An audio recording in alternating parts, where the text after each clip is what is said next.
Freedom,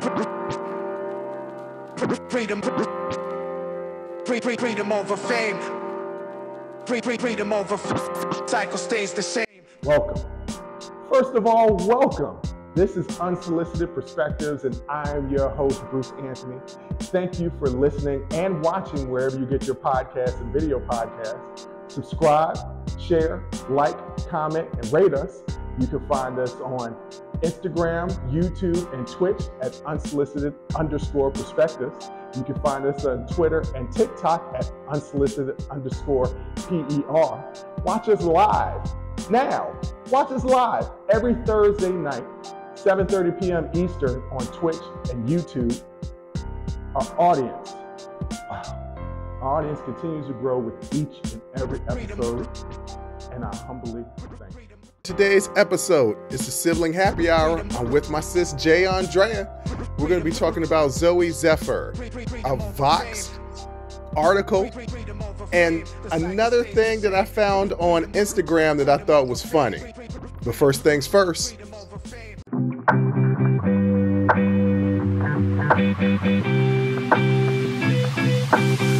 What up, sis? What up, brother? Man, ain't nothing. Just out here, just trying to deal with all this isms that's out here in the world. All the isms. Well, you know what? You should do what I did this week, which was volunteer some of your time for a good cause. I volunteered at the Sandy Springs Solidarity Food Bank. We served 196 families that day. What's up? Yeah, giving away groceries. It was like one of the best run food banks I've ever had a chance to work with. I definitely want to go back and work with them again. But you know, sometimes you got to put some good energy out into the world, do some good. But honestly, I just felt more fortunate to be there to work with all the people. So, you know, That's maybe beautiful. that'll help you deal with all the isms and schisms and blip, blap, blisms. or I can just drink. Yeah, I mean, I guess. You know. Enough about me. How are you doing? All the people want to know how you feeling. I'm doing great. I'm doing fantastic. I finally feel like I'm getting back to myself. I just have 1/3 of the stomach I used to have. And that means, you know, no seafood boils. You know, going to Red Lobster, getting that lobster linguine, that's not going to happen. A lot of things I love, just, you know, but part of a cool part is that I don't feel like physically hungry. It's all just like I'm mentally hungry. I see things and I'm like, damn, sure wish I could have that. So, you know, with COVID, a lot of people lost their sense of taste. And some people, contrary to what other people out there think, COVID ain't gone. It's still the thing. People are still catching it. And there are still people that are suffering from the effects of having COVID. It's called long COVID. It's a thing. Mm-hmm. Yes. But some people still haven't gotten their sense of taste back a year, 2 years later. Yeah. And they say they don't necessarily miss the taste of things, but the way they solve that problem, if they do, is just texture. Like they say it's weird chomping on a steak or chewing a piece of gum and just not tasting anything. Yeah. Yeah. So it's like our memory is telling us, yo, you used to enjoy this. And like, so that's what I think that when you see that, you're like, yo, you don't want it, you know, but you want it. But you don't want it. Yeah. But you want it. But you do. Yeah. Yeah. Like I would love to chomp down on like just a steak, but like I think about how my body will actually feel, which is not great. Let me tell you something. You put just a spoonful of applesauce in the stomach and I'm done. I'm down for the count. So it's like the idea of eating a steak, I know I'll feel so bad doing it that I don't want to. But at the same time, if I see an advertisement for Ruth Chris, I'm like, sure look nice. Yo, did you do your big plan for the mashed potatoes and this sweet potato casserole? So, yes, I did make the mashed potato. So here's the problem. I made that ricotta bake and I got like 5 little ramekins of it. And I ate like half of one and it didn't sit in my stomach right. So now there's just a bunch of half-eaten things in my fridge, like half-eaten applesauce, half-eaten little cups. Everything's in little tiny cups, and it's about half-eaten. And that's my fridge for the first time really in years is full. But it's not, I can't, I get a couple spoonfuls and I'm like, all right, well, I guess I'll put this in the fridge. All right, then I guess I'm gonna head out. How are you feeling physically? Because I know that you were saying that like you felt tired. Yeah, I'm getting my energy back. You got to keep up with your multivitamins. You can't play that game. Like you're not getting any nutrients by and large because your focus is on getting protein. And so that's really all I think about is getting protein. So everything else is like, you're not getting it. So you got to keep up with your vitamins. You just got to be more strict. I have to be more strict than I've ever had to be. But it's nice that it like forces you to. Like, if I don't, then I'll be tired. If I don't, then, I'll be in pain. So it just like forces you to do better for yourself. So, well, some other people, y'all be sabotaging yourselves. I see y'all in my little Facebook groups. They out there sabotaging themselves. just sabotaging. I had a little pizza the other day. Now I feel terrible. Well, you shouldn't eat. Come on now. You know what's going on. Like, come on now. Anybody else eating pudding cups and all kind of, I'm like, come on, man. Some people don't. You said it. You got to have that discipline and that belief and do it. Yeah. Because ain't no half stepping on this one. To quote Big Daddy Kane, ain't no half stepping. Nope. And because there's a guy in my Facebook group, he just posted today, 4 months post-op, down 128 pounds. Like, Woo! That's insane. Yeah. He looked fantastic. He was half of himself. It was insane. That's beautiful. But I want to detour a little bit. Now, for the people out there and the listening audience and the watching audience, by the way, watch us on YouTube. We got all types of shorts and short clips from different episodes. If you don't have the time to watch the full episode, there are clips from different episodes on there and shorts. So go ahead and check us out at youtube.com/unsolicited perspectives. But as I detour and I send my sister down a rabbit hole of just me personally with no show prep, I had a really interesting conversation this week. Now, the people I'm about to talk about, listen to the show. I'm not going to put your names out there. Yeah. But I thought this was interesting and I want to get your perspective on it. All right. So I have a friend of mine that has a business. And as you know, I had a consultant. I did something that I helped people at a very, very low price, IRS, a very low price. Okay. Whether I helped them with businesses, right? Yeah. Yeah. I helped them start businesses. I would help with the formation in the LLC and build websites up for them, help them out with the marketing because I'm good at that. Now, there's something out there in the world where a lot of influencers are doing business coaching. Mm-hmm. So I had a friend of mine who has their own business, who has had their own business for quite some time, and it's successful. They're making a very good living off of this business. And I was like, you don't have a website? No, I have brochures and business cards. I was like, okay, but you are a formalized company, right? Yes. And you have a logo? Yeah, you should create a website. Yeah. Oh, could you do it for me? At first, because they're my friend and I know how much I cost, I was like, look, let me send you materials. Maybe you could do it yourself. Because they're my friend. I don't like doing business with friends, right? Because I know what I charge for my services and it's absolutely worth it. But it's different when it's a consumer as opposed to that consumer as your friend. There's Right. just a different bit of something in there Yeah, that I'm it's uncomfortable icky. with. Yeah. It's uncomfortable charging your friends full Yes. price. Yeah. Yes. And so she was like, they, damn it, or I said she, they were like, okay, I sent them all the information and I was like, have you looked it over yet? No. And it had been 2 weeks. And I said, I'll do it for you. Okay. Yeah, I would really appreciate that. And I was like, I'm gonna give you a discount. This is how Mhm. much it's going to cost. And how long is it going to take? I said, what do you want for your website? You just want a basic storefront? Yeah. Okay. That's going to take me 4 or 5 hours because I'm going to have to do some of the copywriting Mhm. or the copy, not the copy. Yeah. So that's what's You're going gonna to have take to me the write the longest. copy. Yeah, I'm going to have to write the copy. So that's what's going to take me the longest. But I was like, you have a brochure. So I have a starting point and you have pictures, obviously, because you had a brochure. Go ahead and send that to me, send me the logo and all this other stuff.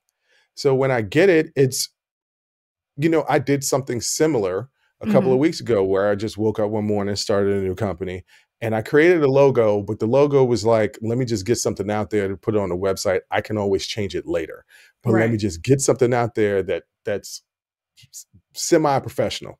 Right. And so I'm looking at the logo that they had, and I was like, there isn't much difference between these two logos. And I created my logo in 5 minutes. So I said to them, I said, did you pay somebody for this? Yes.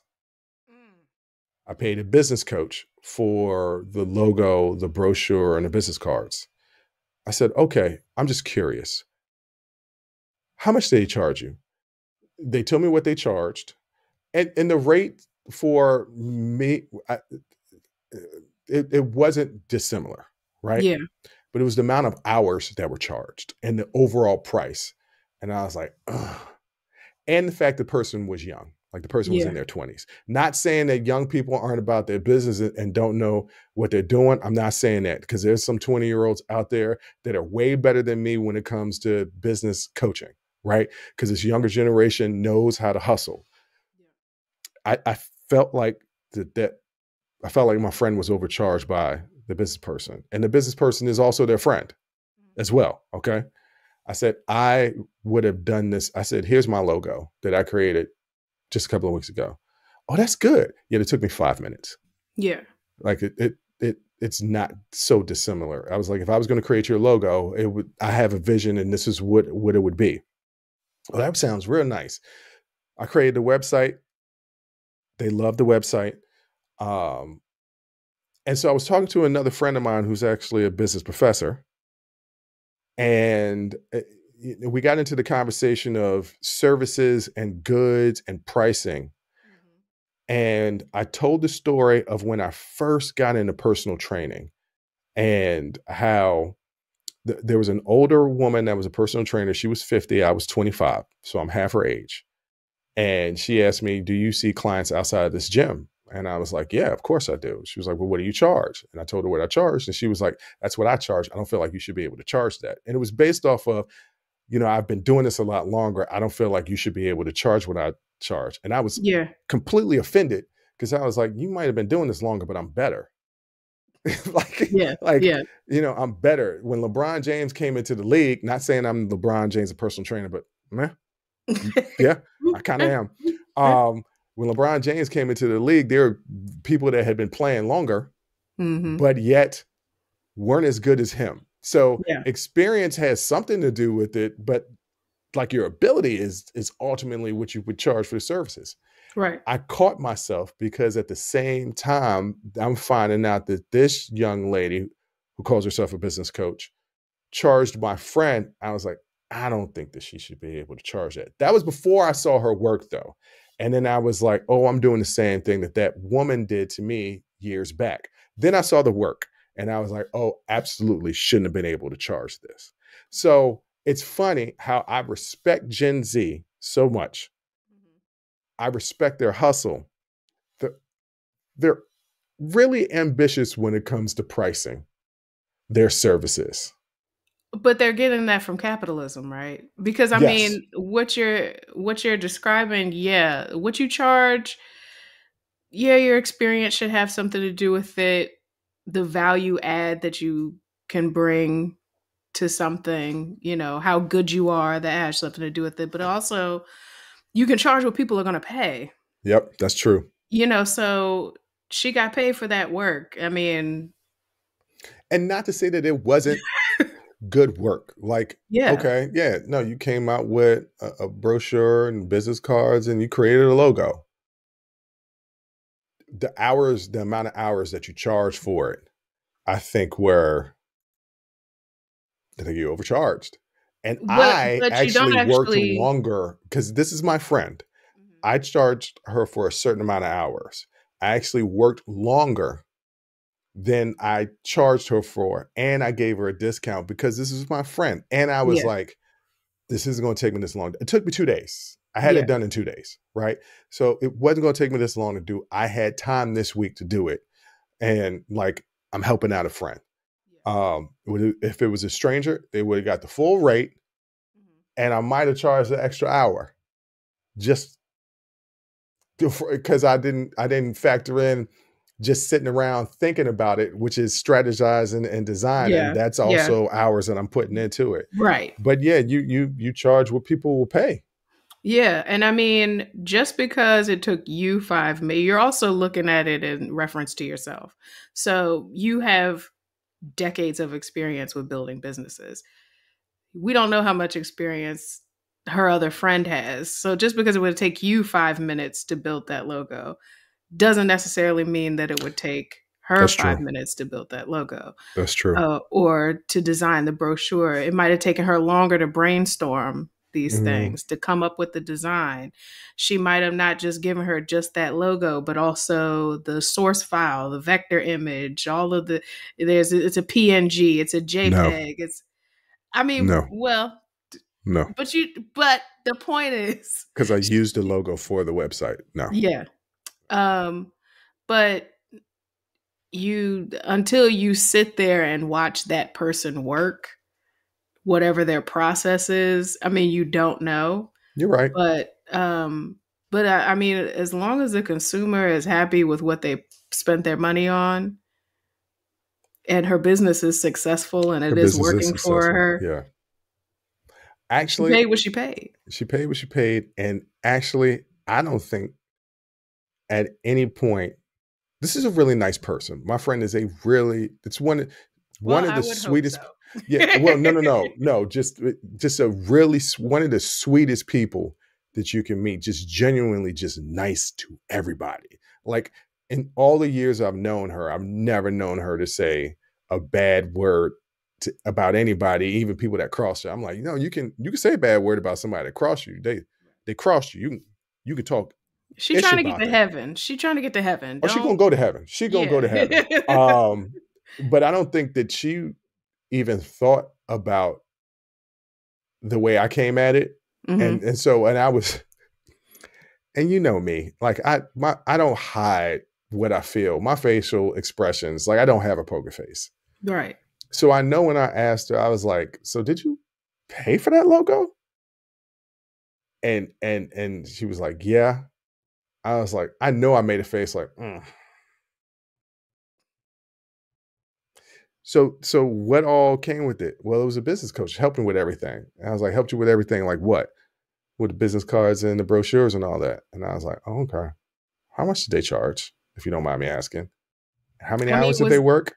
Was that the only thing that they did? Did they also the logo, the brochures? Did they provide advice? Did they consult?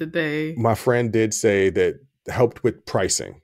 Helped with pricing. So yes. Okay. Which is one of the hardest things to come up with, is the price of your work. Sometimes. Yeah. Really, when you're starting a business, if there are other businesses like yours, especially in the area, you take all the prices that other people have, you look at the lowest, you look at the highest, and you want to land somewhere in the middle. Yeah. I mean, you get the comps, but then at the same time, like, I'm a photographer. It's hard for me to judge how much my work is worth in comparison to other photographers because our styles are different. Okay, that's something where the work is subjective. Right.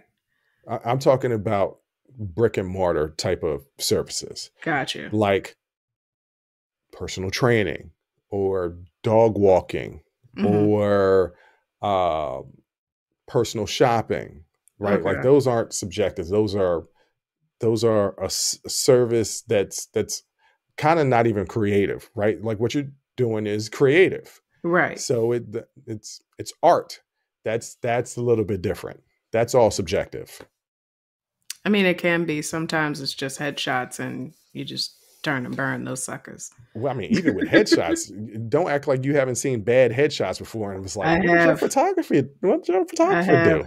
Let me tell you, if they tell you to put that hand under the chin, just go home. Because you are about to get some dated headshots.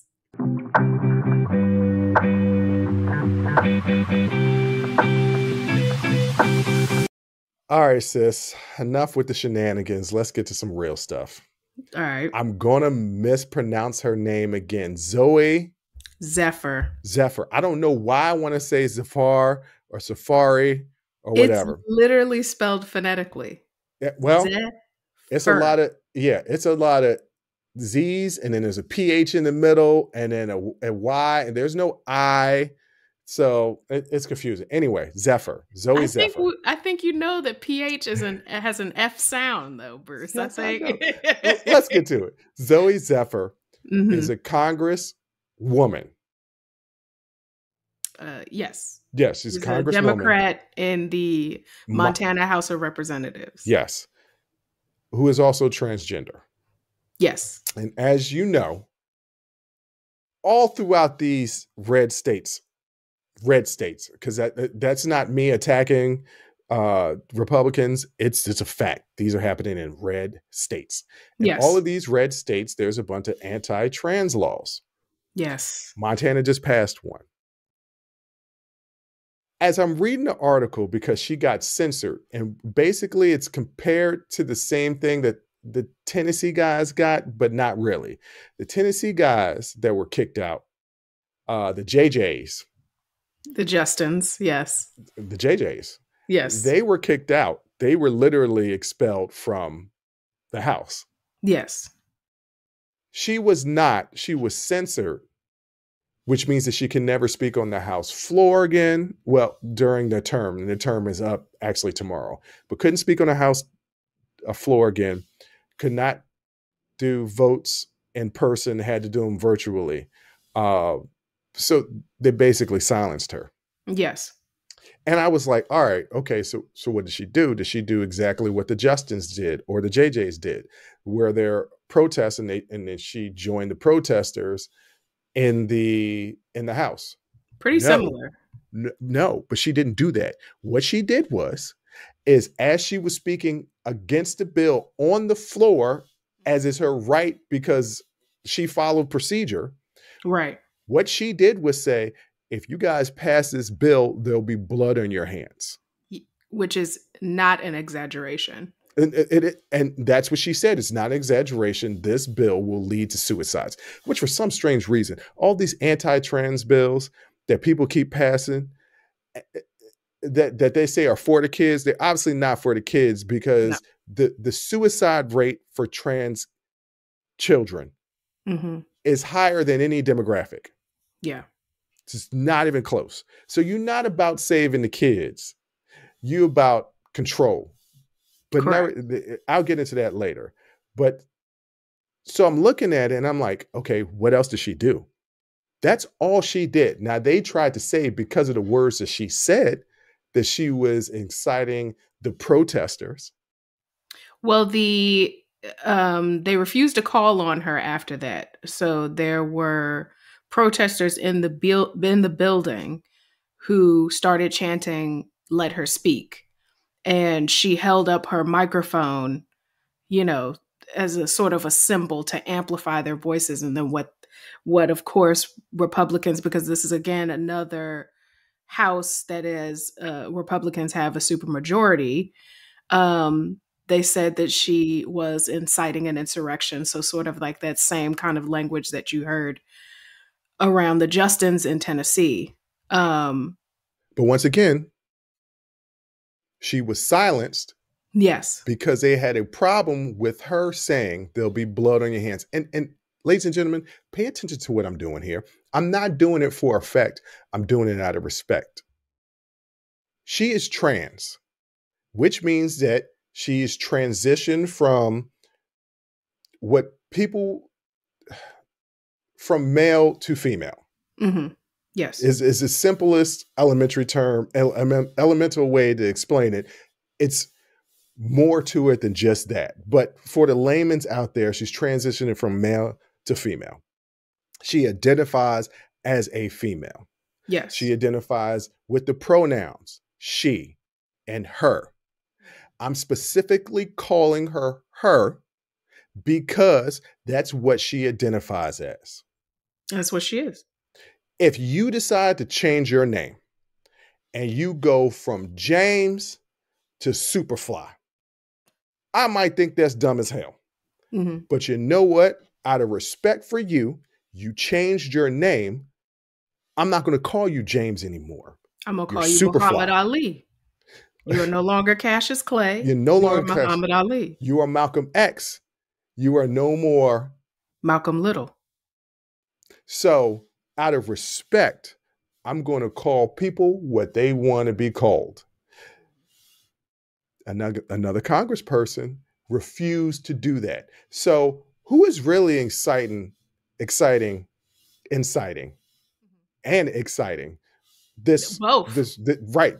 group of protesters?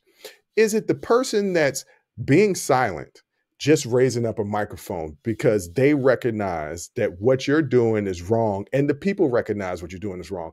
Or the people who are spitting in these protesters' face by not acknowledging Zooey's human right? Mm-hmm. Her basic humanity. Basic humanity. The bare minimum you can do is to call her by her name and to give her that's the bare minimum you can do to acknowledge just the basic humanity of people. Correct. And I'm still trying to wrap my head around why this bothers people so much. Now, I kind of get it because me and you in personal behind the scenes, and I'll let a lot of the audience know because I can't do a show and interview people and have them talk about their lives and not put personal stuff about myself out there. In my younger years, growing up you know what, I'm not even going to put it on that. Just growing up in this country and not being around a lot of people that were part of the LGBTQ community. Mm-hmm. Because I didn't know a lot about it, I was absolutely homophobic and transphobic. Absolutely. Couldn't understand it. I won't say I would go so far as to say hate, because I'm really not a person that hates in general. Yeah. But would not hesitate to say something derogatory, right? It wasn't until I started working in the restaurant business and I started working with people in this community that whatever lack of understanding, and it was ignorance, whatever ignorance I had, I was now learning about the community. And out of learning about the community, I no longer begin to, I don't know if the right word is afraid or fearful or whatever, maybe a combination of all those things. But I realized, oh, y'all are people just like me. Like our lifestyles are a little different, but y'all are the same. Yeah. So I understand at a real elemental level why there's such pushback from people, because one, they don't have a lot of interaction with the LGBTQ community, right? And if you don't have a lot of interaction with the LGBTQ community, then you're completely ignorant to those people, right? And we see this across the board in all groups, right? If you don't have a lot of interaction with Muslim people or Jewish people or Italian people or Irish people or Black people, you don't understand, then you don't understand, you have an ignorance of them. And the only thing that you have to identify with people is media. And I'm going to get to that later on. But So at an elemental level, I understand the I don't understand this part, right? Like I get that you wouldn't understand it because you're ignorant to it. It's the point now that you don't have to be ignorant to it, right? You can learn about this community. You can interact in this community because these communities are it's in every state and every district Yes. and every county and every Yeah. city, Yeah. right? No matter where you are, the LGBT community is there. Right. So you can interact with this community and learn if you so choose. So it stops being ignorant. It just becomes being dumb. And I don't understand why people are so adamant about being so dumb. And those people that try to bring religion into it, let me explain to you something to you. The LGBTQ community has been here since the beginning of man. Yes. Time. And when I say man, I'm generalizing. I shouldn't be generalizing. Since the beginning of person, they've been here. Yeah. So yeah, like this aggravates me. And another aspect of what aggravates me about this is the totem pole. Do you understand what I mean by that? The hierarchy. Yes. So one of my favorite comedians did a stand-up. And in the stand-up, he told some trans jokes. And he got some backlash for it because they were kind of distasteful, especially considering the fact that the trans community is in the crosshairs of politicians right now. Yeah. He could have come back. I'm talking about Dave Chappelle. Could have came back and did a special and just been like, hey, I didn't mean any offense. I make jokes on everybody. And that it probably would have been well received if he had done that special to make jokes about everybody and included jokes about transgender. Then maybe you don't get the backlash. Maybe. But he decided to double down. He decided to double down as a black man to say, don't you punch down at me. Completely ignoring the fact that there is a huge amount of black people in the LGBTQ community. There's a lot of black transgender people. And out of the transgender people that are committing suicide, which is already a high number, the highest group are black trans people. So instead of acknowledging that, he doubles down, and he doubles down by telling a story that a lot of white people would tell when they say they're not racist. He tells a story about his trans friend that committed suicide. And it was basically like, I'm not racist. I have black friends.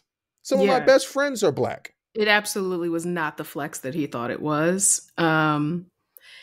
He made several remarks about how this person would laugh at themselves. They would make the joke first themselves about being trans. And then they go on to commit suicide. And to just have such a lack of understanding of the connection between those two things. No, it was fine. We would all joke about it. They would joke about it themselves. And then they committed suicide. And if you cannot see the connection or correlation or causation or whatever you want to call it between those two things, it's absolutely obtuse. And so the flex that he thought it fell completely flat with me. But getting back to your point with zooeyzephyr. Sorry, I just had to input that. It fell flat. It was ignorant. And then what do people who are insecure, what do most of them do?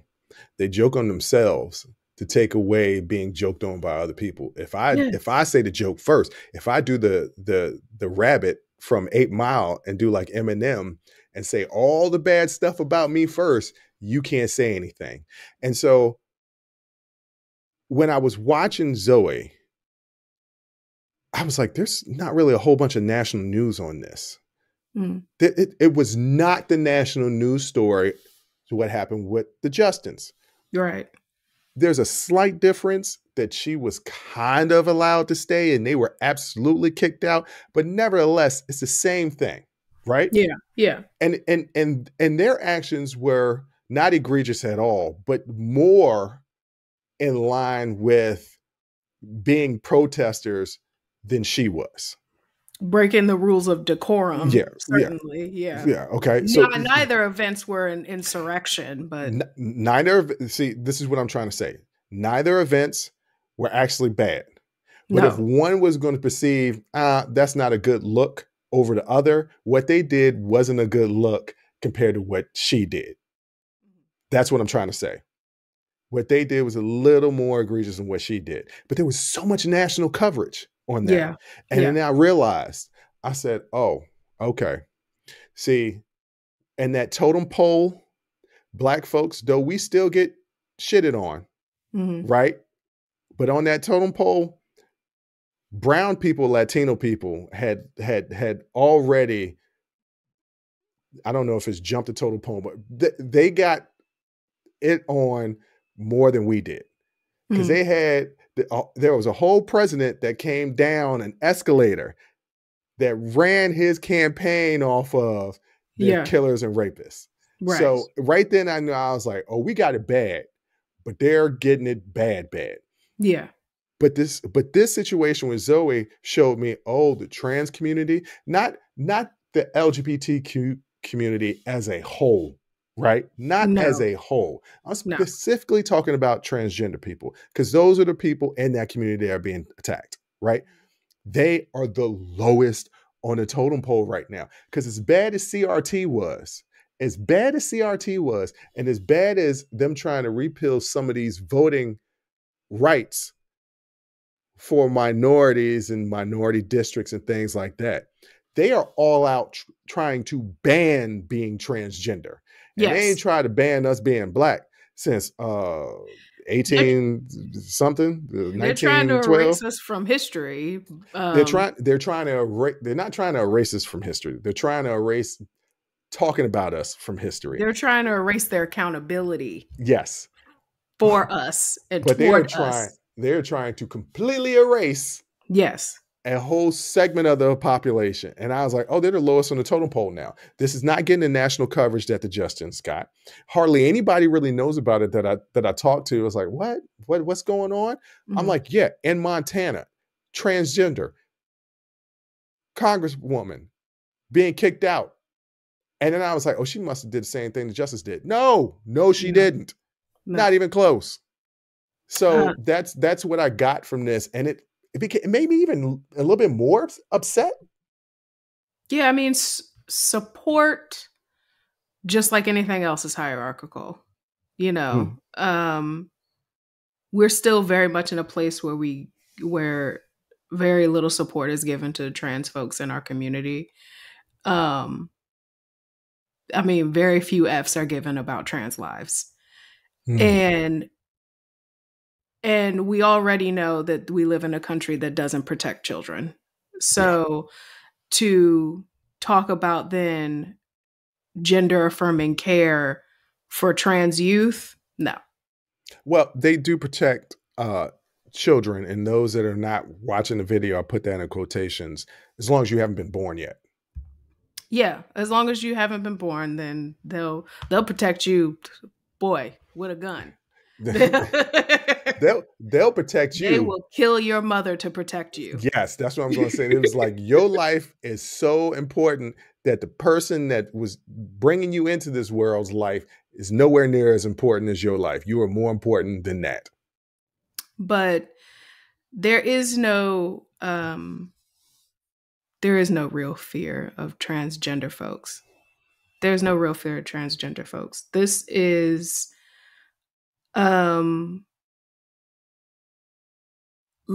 punching down. There has to be a most vulnerable community that we can both exploit and oppress. And the fact that children are out here fighting for their lives, not even just honestly, just children in general in this country are fighting for their lives, but that there are trans and gender nonconforming children out there that are really just fighting for their lives. Because as you said, the suicide rate among trans youth is heartbreaking. But yeah, like everything else, right now, the people that we care the very least about, and you can barely find anyone. I mean, it's fashionable to stand behind Black people, right? It's To a certain fashionable extent. to Yeah. a certain extent Yeah. to say Black Lives Matter, because there are people on the other side who are such fervent, foaming at the mouth racists that to stand in opposition to them, I mean, you feel like you're Martin Luther King. Like they love it. They love being able to be on social media and say, I am not this kind of white, or I am that. Like, it's a certain thing of like, right, where it's fashionable. Yeah. It's This fashionable eyes to on the hide. prize too. This eyes on the Yes, prize part 2. this is a very like, dangerous minds kind of. The white savior type of thing. Oh man, Michelle Pfeiffer catching strays. It was what it was. Okay, I'm not saying Dangerous Minds was a good movie. I'm saying it was highly unrealistic. I don't give a damn. She's an ex-Marine. Okay. She ain't just gonna come in there with some poetry and capture the hearts and minds of kids with real life things going on at home, or once they step out of that school building that she really didn't try to get to know anything about. So it's like, okay, just not, all right, just not feeling it. But okay. I mean, that's true. I mean, she went to court on Monday to try to get her censure overturned. The judge rejected it the next day. So yeah, this is going to be a hard one. Just because, Pose is popular on television right now doesn't mean that the trans girlies and boys are not out here still very much fighting for their lives. Like, you can look up the murder rate specifically for Black trans women. They have targets on their back. And you don't need to interact with a community to know that shit ain't right. You don't need to interact with community to have just a little empathy for their struggle. Correct.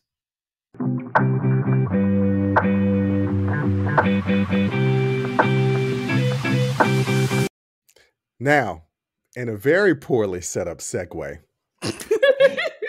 Jay, as I queue up, since we're talking about racism, as I queue up the video, do you want to talk a little bit, tell the people a little bit about what you sent to me? So I sent you, it was actually a TikTok. It was a clip from a study done by the Yale Child Study Center, and it was on Vox's TikTok. And it's essentially 4 preschool age children sitting around a table playing together with toys. And they have preschool teachers in another room watching them on video. And they're trying to see, can you pinpoint any misbehavior among these students? But it was kind of a trick. So it was actually I'm gonna play the video. Don't spoil the video. I'm gonna play it for him. Oh, okay. You're gonna I'm gonna play it. All right. Because it's a short clip. I just said give it a little introduction. You telling them the whole clip. Well, take a look at these 4 kids. These preschool teachers watched a video of them playing for a 2016 study. The study asked them to press the enter key every time they saw a behavior that could become a potential challenge. But the thing about the study is it's kind of deceptive. There's actually no misbehavior in the video. The kids are actors, and the researchers were using eye tracking software because what they really wanted to know was when teachers expect misbehavior, who are they watching? The study found that both white and Black teachers spent more time gazing at Black boys than other children. Black boys make up less than a quarter of the nation's preschoolers, but more than 40% of preschool suspensions. The study's lead researcher told the Washington Post that implicit biases don't begin with Black men and police. They begin with Black preschoolers and their teachers, if not earlier. So, a couple of episodes ago, I talked about, and I don't remember, I'm doing so many of these shows, y'all. Please forgive me. Y'all might know better than I do, because some of y'all tell me, you remember when you said on this show? No, I do not remember what I say on these shows. I'm recording 4 a week. I don't remember. But I know I said it on a previous episode that the media is a large part of the framing of stereotypes that we have in America. Yeah. And the media brainwashes you. This is what I mean by that. It will tell you that every Black man is a danger to you, that will hurt you, rob you, kill you, rape you. It tells you that every Italian person is part of the mafia. It tells you that every Jewish person loves money. It'll tell you that every Irish person has a nasty temper and beats their wives. Mm-hmm. It'll tell you that every Muslim person straps a bomb to their back or leaves bombs underneath not plane stations. Plane stations isn't a thing, but bus stations in the airports. Right? Plane stations. Well, okay, plane stations. That's what it is. The media and how they portray different groups of people are how certain people who are. It goes back to the point where if you're not interacting with a certain community, the only thing that you have to know about this community is how they're portrayed on television. Mm-hmm. And if you go back to TV's first television show, the villains were always Black.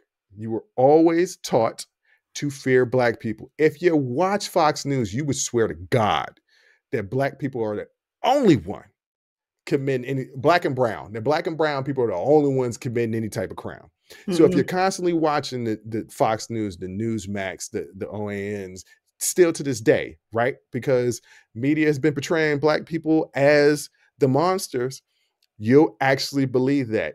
And that brainwashing just doesn't happen with white people. It happens in our own community, because I will tell you that there are some times when I'm walking down the streets in Washington, D.C., and there's a couple of young Black men, and I'm in a kind of a rough area because D.C. is some good, some bad. I get a little tense. I brace up, because you never know what to expect. Now, part of that is I'm street smart, so it doesn't matter if I'm walking down the street, there's a whole bunch of Black guys, if I'm walking down the street, a whole bunch of white guys or Spanish guys. If it's a whole bunch of guys, I'm going to tense up. Mm-hmm. But you would think I would give my people the benefit of the doubt, but also the media has portrayed a group of Black guys as being a gang that's going to attack me. Yeah. Well, the whole purpose of media, if you look at it from a sociological, anthropological perspective, is to... Here we go. I'm just saying, we're about to get some knowledge. It made me not want to say it. No. I was about to be like, we're about to get some knowledge. I'm not cutting you off. I'm cheering you on. Knowledge. Yeah. Go ahead, drop it. Yeah, I mean, if we look at it historically, not just historically, but in modernity, like the purpose of media is to shape society. It is to let us know what are the parameters by which we're supposed to live, how we're supposed to look, how we're supposed to dress, how we're supposed to talk, how we're supposed to conduct ourselves in polite society. Media is the thing that we look to understand. It's supposed to be, we learning this in the home, but most people ain't got no damn sense. So media 100% informs all of our understanding of society and of people within our culture. So that is the whole purpose of media to begin with. And yes, it's a brainwashing. Yes, it really is. It's a brainwashing until you. It's a propaganda tool. Yes. And so this report didn't surprise me. Like, I already knew that, but there are going to be some people out there that be like, oh, I just don't believe that. Well, the eye tracking software didn't lie. So right, like it was it's right there in your face. And would this part be interesting to you, that Black teachers had more eye movement towards the Black students looking for behavior issues? That wouldn't surprise me for a couple of different reasons. One, when you go into teaching, like you try to check your biases at the door. Like if you're smart and an evolved person, you recognize that you have biases. Right. If you don't, knock it off. Yes, evolve. Yes, everybody has biases.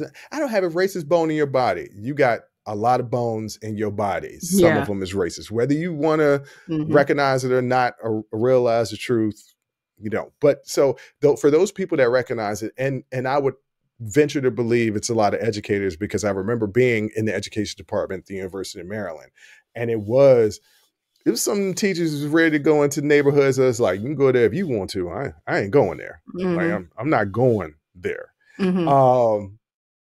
But so I would say that some of these teachers will probably make a conscious effort not to, because once again, like you said earlier, they don't want to be portrayed as, I'm not like one of those. Yeah. Yeah. So you have a situation where people would be so adamant about not being one of those that they go to the extreme. So I can see that. Now us, we'll look at somebody and be like, look at this little black ass. I bet he bad as hell. Well, what the researchers, they obviously didn't have an answer. I feel like they were pretty close, but what they said was, this was in Yale News, Black teachers hold Black students to a higher standard of behavior than do their white counterparts. The study didn't explore why this difference in attitude exists, but the researchers speculate that Black educators may be demonstrating a belief that Black children require harsh assessment and discipline to prepare them for a harsh world. I feel like that's close. It's sort of like touching on the talk that most Black people get at home about how to conduct yourselves when you go out into the world, because you're a Black person in America, and with that carries just shit, and so that we have to deal with.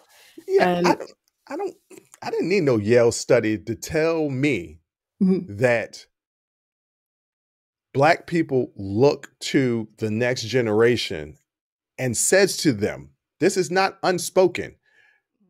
No matter how good you are, you better make sure that you were a lot better than your counterpart, because you're not going to get the same treatment as them.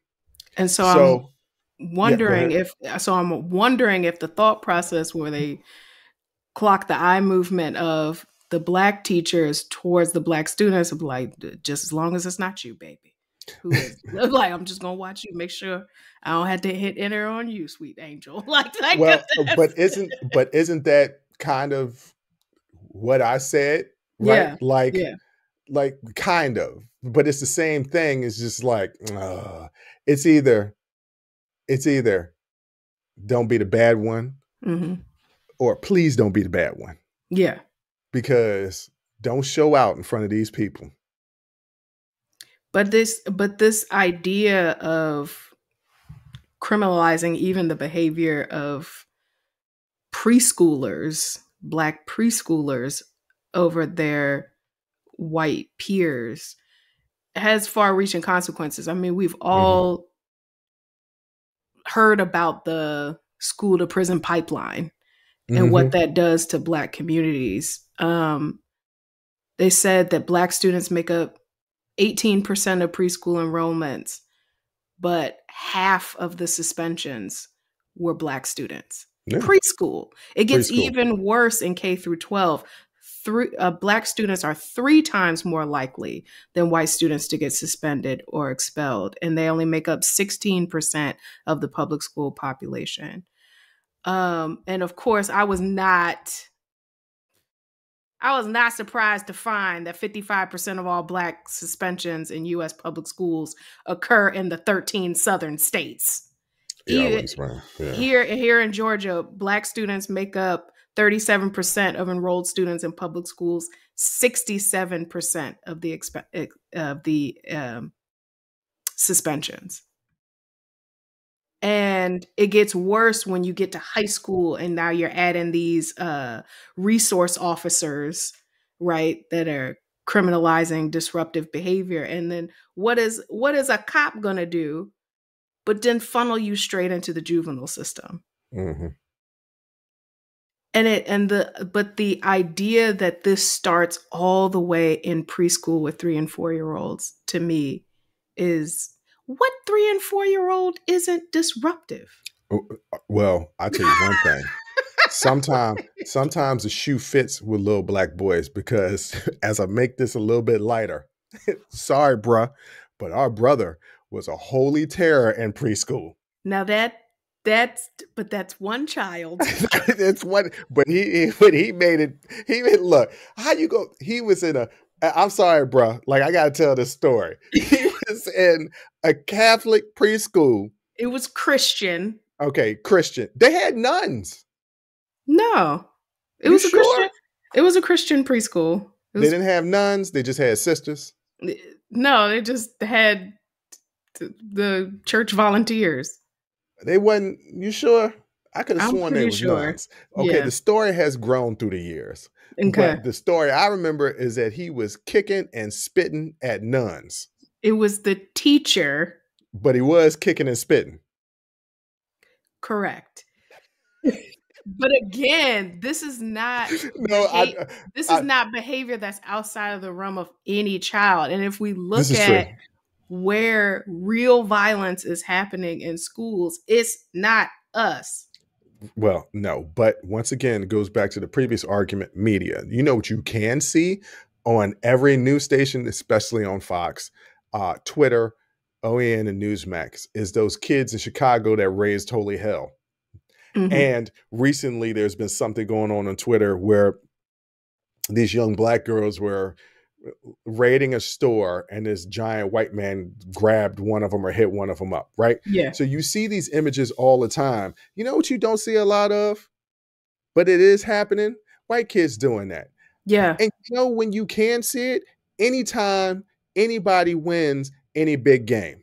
Yeah. I was at the University of Maryland. Let me tell you something. We rioted when we lost games, when we won games. We stole goalposts from. Yes. We stole a goalpost. And when I say we, it wasn't really me. I'm just speaking in general as a student there. We stole a goalpost from the football stadium and carried it all the way to Frat Row. Now, let me explain to you how far that is. It's far. You got to cross what is a road, but looks like a highway. It's like it's at least 4 lanes with a goalpost, and then burnt it.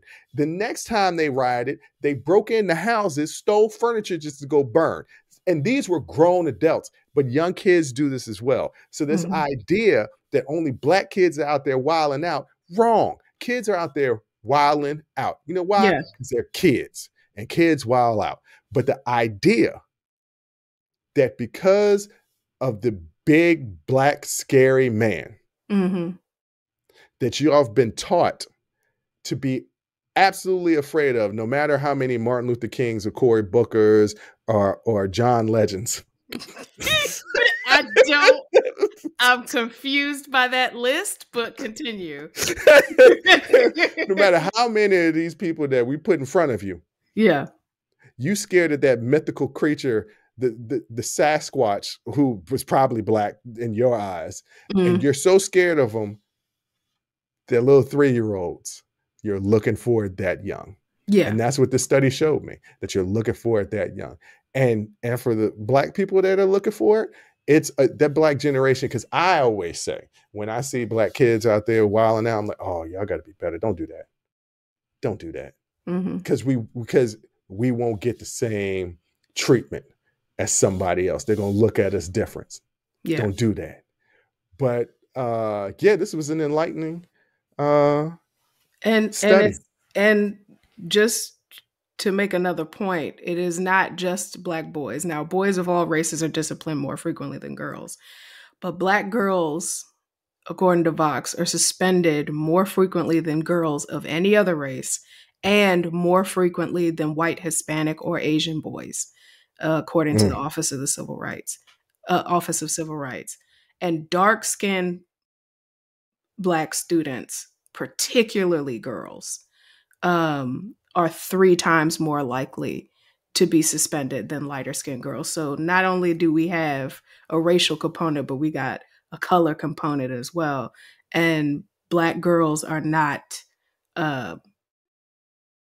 they're not immune to this either. This idea of the adultification of children, number one, what's an acceptable type of ruckus, right? Like getting excited after a basketball game or a football game and destroying property. These are acceptable types of violence, right? But violence by people of color, even for a good cause, right? Civil disobedience, that's never tolerated. And then you also have the criminalization. After you've adultified these children, you're criminalizing them. Yeah.